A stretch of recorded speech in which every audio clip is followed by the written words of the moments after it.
Sœur Maria vient du Mozambique. Elle a été incarcérée à cause de sa foi dans des conditions particulièrement difficiles.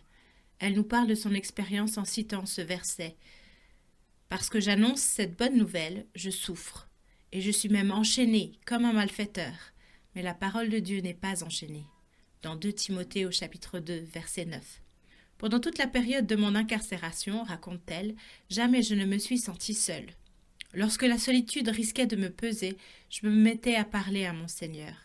C'est entre ces murs épais, qui me coupaient de tout contact avec l'extérieur, que j'ai fait plus que jamais l'expérience que rien ne pouvait me couper de Dieu. J'ai aussi compris que Dieu avait certainement permis que je sois emprisonnée dans un but précis, apporter le message du salut à ceux qui, autrement, ne l'auraient jamais entendu. Dieu a détourné ma pensée de mes difficultés, il m'a élevée au-dessus d'elles. Son esprit a rempli tout mon être, me permettant de rendre témoignage aux autres prisonniers. En l'espace d'une année, 25 d'entre eux ont accepté le Christ comme leur sauveur. La parole de Dieu n'est pas enchaînée. Elle accorde même la liberté à notre esprit dans des périodes de servitude et d'emprisonnement. Une criminelle aux yeux des hommes, une ambassadrice aux yeux de Dieu. Ouvre les yeux de mon cœur, je veux te voir, Seigneur.